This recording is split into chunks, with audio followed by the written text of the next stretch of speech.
Assalamualaikum warahmatullahi wabarakatuh. Perkenalkan, nama saya Wika Widiawati. Saya dari kelas MN 18L. Saya dari kelompok 4. Di sini saya akan menjelaskan proyek bisnis yang merupakan tugas dari mata kuliah Studi Kelayakan Bisnis. Bisnis yang saya ambil merupakan bisnis yang bergerak di bidang kuliner, yaitu bakso dan mie ayam Atana. Bakso dan mie ayam Atana terletak di Desa Wedari Jaksa, tepatnya dekat Bambu Kuning, Desa Wedari Jaksa, Pati. Usaha ini sudah memiliki bukti kepemilikan dengan nomor 12012A BHPAD KWK2 9/2010. Manajemen yang ada di usaha ini, yang pertama ada pemilik, yang kedua ada bagian produksi, yang ketiga ada bagian marketing, yang keempat ada bagian kasir, yang kelima ada bagian pelayan. Untuk bagian produksi yang dibutuhkannya yaitu 2 orang, untuk bagian marketing yang dibutuhkannya 1 orang, untuk bagian kasir yang dibutuhkannya 1 orang, dan untuk bagian pelayan yang dibutuhkannya 2 orang. Aspek pasar dan pemasaran. Yang pertama ada pasar sasaran. Pasar sasaran yang dituju oleh bakso dan mie ayam Atana adalah gender laki-laki dan perempuan dari usia 6 sampai 65 tahun dengan ukuran jumlah keluarga 1 sampai 5. Selanjutnya yaitu ada segmentasi pasar. Segmentasi pasar dibagi lagi menjadi segmentasi geografis, segmentasi demografis, segmentasi psikografis, dan segmentasi perilaku. Yang pertama yaitu segmentasi geografis. Yang menjadi segmen dari bakso dan mie ayam Atana adalah semua elemen masyarakat yang ada di wilayah Wedari Jaksa. Untuk segmentasi demografis dilihat dari usia, jenis kelamin, kelas sosial, dan pendapatan. Yang ketiga yaitu ada segmentasi psikografis. Pelanggan bakso dan mie ayam Atana adalah diantaranya orang yang gemar melakukan wisata kuliner dan pencinta bakso. Yang keempat ada segmentasi perilaku, yaitu mengutamakan kepuasan pelanggan dengan cara memberi kepuasan, pelayanan, dan harga yang cocok. Untuk melakukan analisis terhadap kondisi persaingan pada usaha bakso dan mie ayam Atana, kami menggunakan analisis metrik persaingan, yaitu dengan cara membandingkan usaha satu dengan usaha lain yang sejenis pada faktor persaingannya. Semakin bagus, maka semakin tinggi skornya. Skala penilaian yang digunakan yaitu dari 1 sampai 5. Yang kedua, dengan cara membandingkan tingkat kepentingan dari masing-masing faktor. Semakin penting, maka skornya semakin tinggi. Skala yang digunakan yaitu skala 1 sampai 5. Berdasarkan pada tabel matriks analisis tingkat persaingan, maka dapat disimpulkan bahwa bakso dan mie ayam Atana menduduki pada peringkat teratas dengan kekuatan kompetitifnya, sedangkan pesaing yang paling besar adalah pedagang kaki lima. Kelemahan dari bakso dan mie ayam Atana adalah terletak pada lokasi yang kurang menguntungkan dibandingkan dengan lokasi dari swalayan. Oleh karena itu, harus ada pembenahan dan evaluasi terhadap lokasi bakso dan mie ayam Atana agar nantinya mudah dijangkau oleh konsumen. Strategi bauran pemasaran. Yang pertama ada produk. Produk yang ditawarkan oleh usaha ini adalah bakso, mulai dari bakso isi, yaitu bakso isi urat, keju, dan lain-lain. Yang kedua itu ada harga. Harga yang ditetapkan oleh usaha ini tidak berbeda jauh dengan pasar, karena untuk menarik perhatian konsumen dengan cita rasa yang enak dan harga yang pas. Bakso di sini dijual dari harga 8 sampai 10.000. Yang ketiga ada tempat. Lokasi yang dipilih untuk usaha ini cukup strategis, mudah dijangkau oleh konsumen. Selain itu, usaha ini juga memiliki lahan parkir yang cukup luas sehingga bisa digunakan untuk tempat berkumpul. Yang keempat ada promosi. Promosi yang dilakukan oleh usaha ini yaitu dengan memanfaatkan media sosial secara maksimal. Selain itu juga usaha ini menyediakan brosur dan banner untuk dibagikan. Aspek teknis dan teknik. Untuk kebutuhan teknis, yang pertama itu ada evaluasi lokasi, yang kedua ada bangunan dan tata letak bangunan, yang ketiga ada sarana dan prasarana, yang keempat ada tenaga ahli dan tenaga biasa, yang kelima ada bahan-bahan utama, dan yang keenam ada waktu pelaksanaan. Selanjutnya yaitu ada proses produksi. Untuk proses produksi, yang pertama itu ada pemilihan bahan baku, yang kedua ada pencampuran bahan, yang ketiga ada pengolahan bahan, yang keempat pembentukan bakso, yang kelima proses memasak bakso, dan yang keenam proses penyelesaian.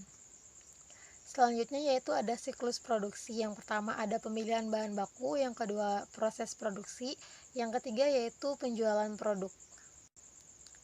Untuk tata letak di usaha ini, yang pertama itu ada ruang produksi, yang kedua ada ruang khusus bagian penyimpanan atau gudang, yang ketiga ada ruang karyawan, yang keempat ada ruang khusus bagian kasir. Selanjutnya yaitu aspek finansial. Yang pertama itu ada aktiva. Dana aktiva mencapai Rp22.396.000 yang meliputi untuk sewa bangunan 1 unit seharga Rp10 juta, lalu ada meja makan sebanyak 10 unit dengan harga Rp200.000 per unit dengan total Rp2 juta, lalu ada kursi makan dengan total 10 unit dengan harga Rp130.000 per unitnya dengan total Rp1.300.000. Selain itu, ada kompor, gerobak meja, kipas angin, mangkuk, dan lain-lain. Untuk dana aktiva ini jumlahnya yaitu Rp22.396.000. Selanjutnya yaitu modal kerja. Modal kerja yang digunakan untuk membiayai seluruh aktiva mencapai Rp66.834.400, terdiri dari untuk membeli daging sapi 10 kilo dengan harga per kilonya yaitu Rp75.000 dengan subtotal Rp750.000. Yang kedua itu ada tepung kanji dengan jumlah 10 kilo dengan harga per kilonya yaitu Rp6.500 dengan subtotal Rp65.000.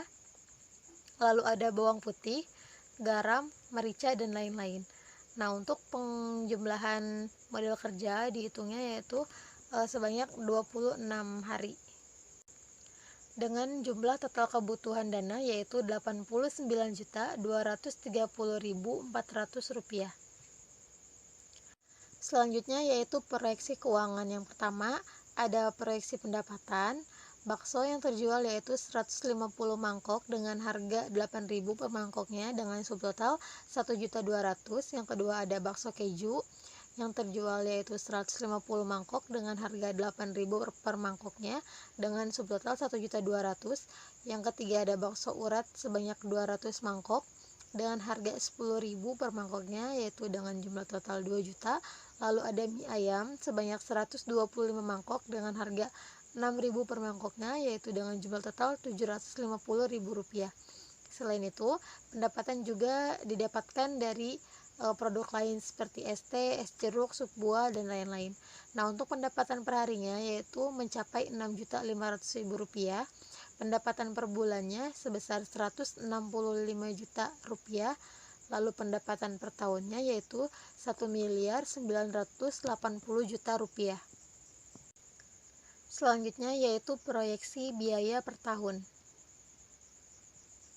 Yang pertama ada pengadaan barang dagangan sebesar Rp64.834.000, lalu ada gaji karyawan sebesar Rp57.600.000, lalu ada biaya listrik sebesar Rp1.800.000, lalu ada biaya telepon sebesar Rp500.000, lalu ada perlengkapan kebersihan sebesar Rp200.000, lalu ada PBB sebesar Rp10 juta, lalu ada DEP bangunan 5 tahun sebesar Rp10 juta, lalu ada depresiasi sebesar Rp17.300.000 dengan jumlah sebesar Rp162.234 juta. Selanjutnya yaitu ada proyeksi laba rugi. Yang pertama ada investasi sebesar Rp82.230.400, lalu ada pendapatan sebesar Rp1.980.000.000, lalu ada biaya operasional sebesar Rp1.900.000.000, lalu ada biaya depresiasi sebesar Rp27.300.000, lalu ada EBT sebesar Rp52.700.000, lalu ada pajak sebesar Rp10 juta, lalu ada EAT sebesar Rp42.700.000, dan selanjutnya yaitu depresiasi sebesar Rp27.300.000, dan aliran kas bersih sebesar Rp70 juta. Selanjutnya ada proyeksi kelayakan investasi. Yang pertama itu ada metode payback period. Akhir tahun ke-0, aliran kas masuk masih Rp0, lalu investasi awal sebesar Rp89.230.400 dengan sisa investasi sebesar Rp89.230.400. Lalu akhir tahun pertama, aliran kas masuk sebesar 70 juta dengan investasi awal sebesar Rp89.230.400 dengan sisa investasi sebesar Rp19.230.400. Lalu pada akhir tahun kedua, aliran kas masuk sebesar 70 juta rupiah dengan investasi awal sebesar Rp19.230.400, lalu sisa investasinya mencapai Rp19.230.400. Jumlah PEPI investasi sebesar Rp89.230.400, jumlah NPF sebesar Rp176.069.600. Maka NPF sama dengan Rp176.069.600 dikali dengan 100% dibagi dengan Rp89.230.400. Maka NPF yang dihasilkan yaitu 1,97 atau 197%. Dengan hasil keputusan, investasi layak diterima karena nilai net present value-nya lebih besar dari 0 atau sebesar 197%.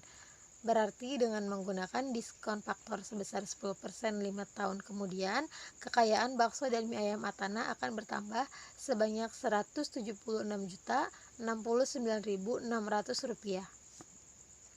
Selanjutnya yaitu ada metode probability index. PI sama dengan PPI aliran kas bersih dibagi dengan PPI investasi. PI sama dengan Rp265.300.000 dibagi dengan Rp176.069.600. Maka hasilnya yaitu 1,5. Dengan keputusan, investasi layak diterima karena nilai probability index-nya lebih besar dari 1 atau 1,5%. Selanjutnya ada metode average rate of return atau ARR. Rumusnya ARR sama dengan rata-rata net cash flow dibagi dengan investasi. ARR sama dengan 70 juta dibagi dengan 176.069.600. Maka ARR yang dihasilkan yaitu 0,39. Dengan hasil keputusan, investasi layak diterima karena nilai average rate of return atau ARR-nya lebih besar dari 0 atau sebesar 0,39%. Kesimpulan dari analisis beberapa faktor, ternyata bakso dan mie ayam Atana mampu memberikan hasil yang baik dan dapat dikatakan layak untuk dijalankan. Tingkat persaingan di wilayah Wedare Jaksapati yang belum terlalu kompetitif memberikan peluang yang baik untuk dibidik dan dijadikan peluang usaha. Dan peluang usaha tersebut memberikan rasa optimis untuk menjalankan usaha ini. Cukup sekian yang dapat saya sampaikan, kurang lebihnya mohon maaf. Semoga apa yang saya sampaikan bisa bermanfaat untuk kita semua. Wassalamualaikum warahmatullahi wabarakatuh.